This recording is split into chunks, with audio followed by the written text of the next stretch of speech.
Bien chicos, miren, el día de ahora no voy a publicar algo tan largo por el tiempo que tenemos disponible en la clase. Entonces, ahora vamos a abordar lo que es la Constitución Política de 1917 en México.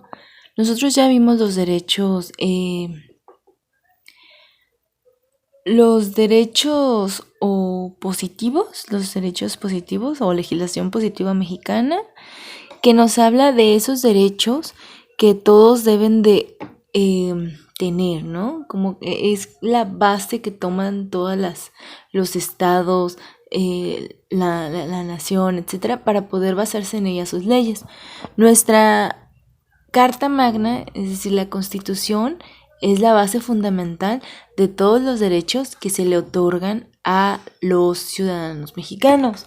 Pero cada estado conforma su propio código, ¿no? Que está el Código Civil, el Código Penal, está el otro, la Ley Federal del Trabajo, etcétera, ¿no? Entonces, pues estos códigos más que nada nos ayudan a entender todos estos aspectos de los derechos y obligaciones que tenemos nosotros como ciudadanos por el simple hecho de ser mexicanos. Bien, entonces, la Constitución la constituye la ley suprema y regula dos aspectos. Número 1, los derechos del hombre, ¿sí? Todos nuestros derechos están establecidos dentro de la Constitución. Y 2, la organización del Estado, es decir, todas aquellas cuestiones que se manejan dentro del país, ¿no? Por ejemplo, la parte de cómo distribuir los bienes, etcétera. Todos esos aspectos pues vienen marcados ahí. Por ejemplo, digamos, si se da el fallecimiento de un familiar y deja propiedades, ahí la Constitución marca a quién se le debe de dar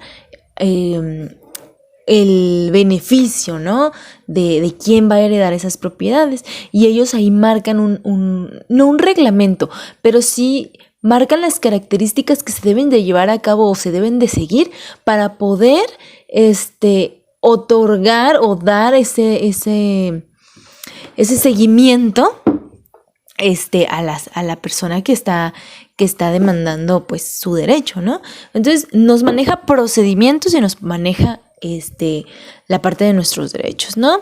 En nuestra Constitución pues se declara a México como una república federalista y democrática, y en la que el gobierno se divide en 3 poderes, que ustedes ya lo conocen, que es el legislativo, el que hace las leyes, el ejecutivo que las publica y vigila que se cumplan, y el judicial, que al existir conflictos, aplica así la ley y las hace valer. Entonces, así la ley pues empieza a dar o a establecer funciones según las facultades de cada poder. Es deber cívico de todo ciudadano conocer la Constitución para poder exigir sus derechos y que se cumplan sus obligaciones. Es decir, que con las normas esenciales de convivencia social, pues se tiene que dar un seguimiento según a lo que está ahí establecido. Entonces la Constitución se divide en 2 partes, que es la dogmática y la orgánica.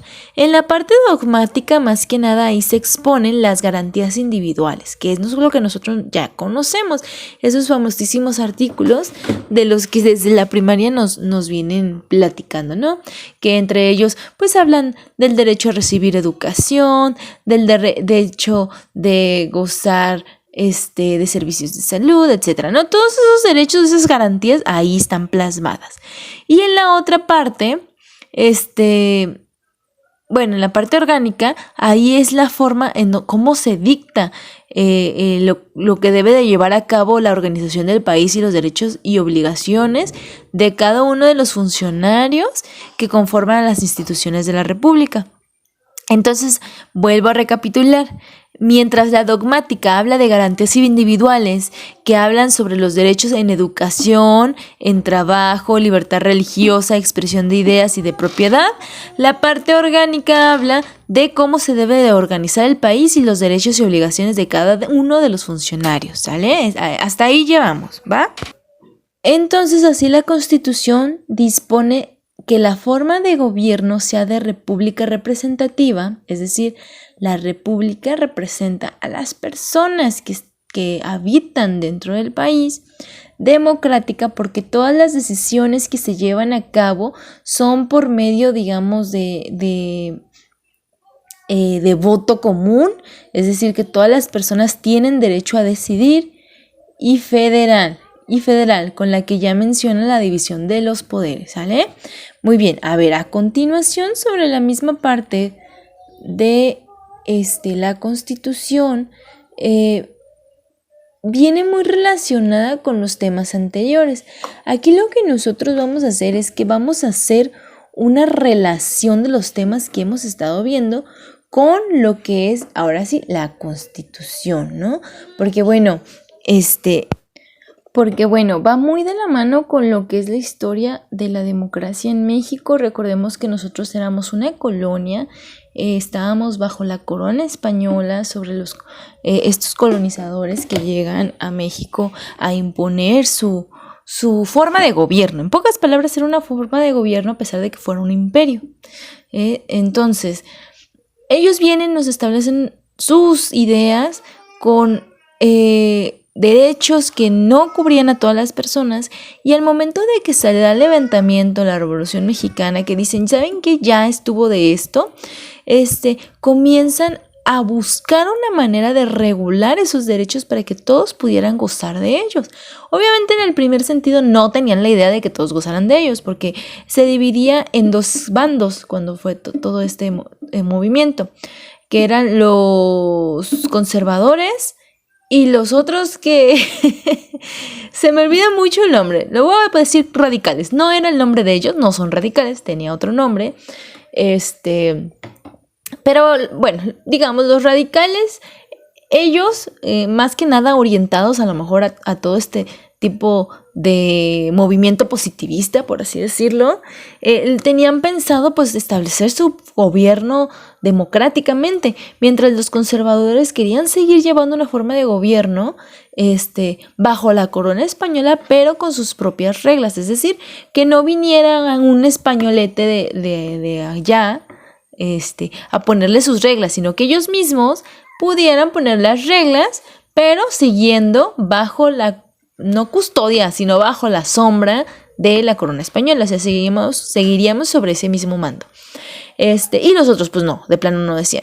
Entonces empieza toda esta guerra de ideas o lucha de ideas, y al final se establece, entre comillas lo voy a poner así, porque aunque seamos un país democrático en ese momento, se estableció como una mezcolanza de esas dos ideas, ¿no? Que era la parte de los radicales y la parte de los conservadores. Se dio un punto medio y que actualmente todavía lleva consecuencias, porque si actualmente nos fijamos en la manera en la que se llevan las leyes, nosotros nos damos cuenta de ese no clasismo, sino diferenciación que se lleva hacia las personas que buscan hacer llevar o exigir sus derechos, ¿no? Por ejemplo, no nos vayamos lejos, son cuestiones muy cotidianas, pero marcan un fuerte, una fuerte característica de nuestro pasado. Por ejemplo, cuando ustedes van a un servicio, digamos, van a sacar su licencia de conducir, ¿sí? Pero ustedes saben que la fila es bien larga y pueden tardar y no sé qué, pero tú sabes que tu primo tiene un vecino que tiene un conocido dentro de, a lo mejor, de tránsito. Y él puede hacerte el favor de darte una ficha para que tú llegues más temprano. Y en vez de que esperes como los otros por tu ficha, tú vas a pedir una ficha para que te acomoden más temprano. Entonces vas y dices, órale, y te hacen el favor y bla, bla, bla. A lo mejor les das algo, una chelita, no sé qué. Y total, te pasaron y tú ya tienes tu ficha, digamos que la fila empezaba desde las 7 y tu ficha te tocó que a las 8 de la mañana, ya te pasaron. Y todos los demás que no tenían ese conocido ahí se quedan. Entonces, esa manera de hacer las cosas es una característica, perdón por el ruido de fondo, es una característica que lleva años y que lleva desde ese origen, ¿sí? Entonces, bueno, retomo este tema porque nos marca partes importantes de la historia, el tener que conocer por qué, digamos, nosotros nos quejamos de que, ay, que el gobierno corrupto, ay, que no me gusta cómo se llevan a cabo las tomas de decisiones del país, etcétera. Es porque nosotros, querámoslo o no, siempre nos metemos en estas situaciones. Y de manera inconsciente, porque hasta uno lo ha hecho, de manera inconsciente llegamos a ese punto en el que decimos, ¿sabes qué? Échame el paro. Tengo un conocido, échame el paro. Y estamos siguiendo una línea de comportamiento que no cede, que siempre está presente. Y por eso siempre vamos a estar quejándonos que situaciones comunes que no cambian, de que porque el conocido que le hicieron un favor y que por eso no se pudo demandar a tal persona, o que tal persona se le iba a llevar un proceso legal, pero porque el otro fulano tenía un conocido, pues se lo echaron para atrás. Entonces va muy de la mano con esto. Y aunque yo sé que lo que viene siendo en texto, en lo que nos establece la Constitución, no viene marcada esa diferenciación de una persona u otra por su nivel, a lo mejor no económico, sino es un nivel social, porque aquí se mueven por influencias, ¿no? A lo mejor ya no tanto por la parte económica, porque todos, casi la gran mayoría, estamos en el mismo nivel, por así decirlo, ¿no? En un nivel intermedio, pero se mueve mucho por clases sociales, ¿no? Y aunque les digo, en la ley no está establecido que, es que fulanito de tal, si tienes esto y aquello, tú tienes prioridad, aunque no se está ahí establecido, sí se lleva a cabo todavía, que no debería de ser así, porque entonces ahí estamos llevando una contra con lo que dice la legislación positiva, ¿no? Que la legislación positiva dice que todos deben de gozar de esos derechos, y más aparte, el gobierno o la institución encargada de mediar todo esto, pues no se debe de dejar influenciar, ¿no? Entonces, recordemos un poquito del derecho positivo, que eran normas de carácter jurídico que se encuentran vigentes en un lugar y tiempo determinados, ¿sí? Eso es lo que nos dice el derecho positivo.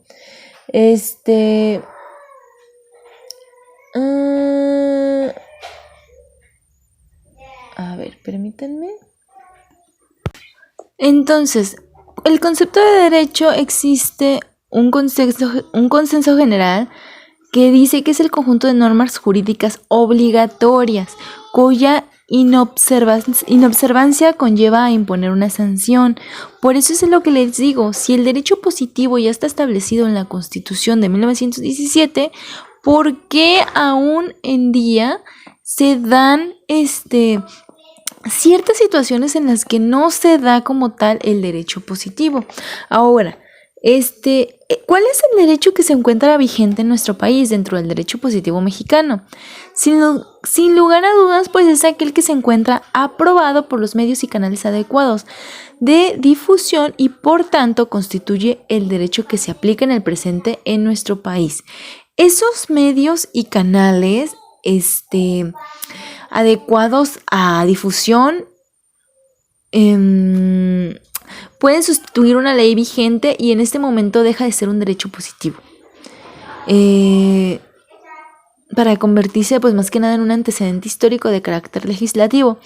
Cabe mencionar que el sistema jurídico mexicano solo es válida la norma que proviene de una ley, pues esta es la única fuente de nuestro derecho.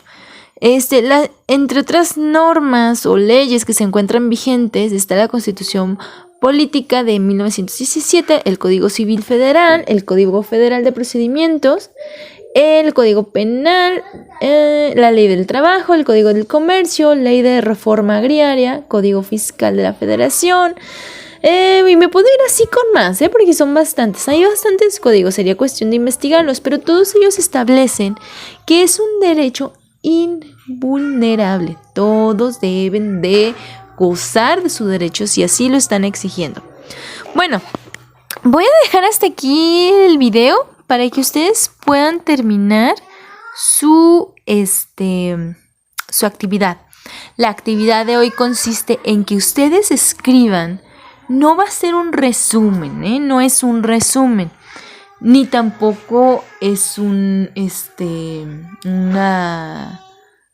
lluvia de ideas principales, sino que con sus propias palabras van a escribir en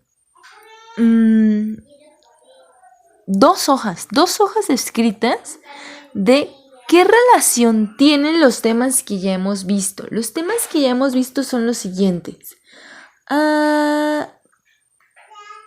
Legislación positiva mexicana, la Constitución del siglo XXI y la Constitución de 1917. Son 3 temas. Entonces van a escribir en su cuaderno con 2 hojas. 2 hojas es lo mínimo que voy a aceptar. ¿Qué relación hay entre estos temas? La parte de lo que era el derecho. La legislación positiva habla del derecho positivo, ¿sí? Es lo que hemos estado hablando en este video. La Constitución del siglo XXI, que es lo que vimos en el video anterior. Y lo de ahora, la Constitución vigente de 1917. Ustedes pueden investigar un poco más de la Constitución de 1917 si aún se quedan con dudas, para que conozcan más sobre las garantías individuales que están ahí plasmadas. Bien, entonces les dejo con esta actividad. Cualquier cosa, pues ya saben que estoy al pendiente. Buen día.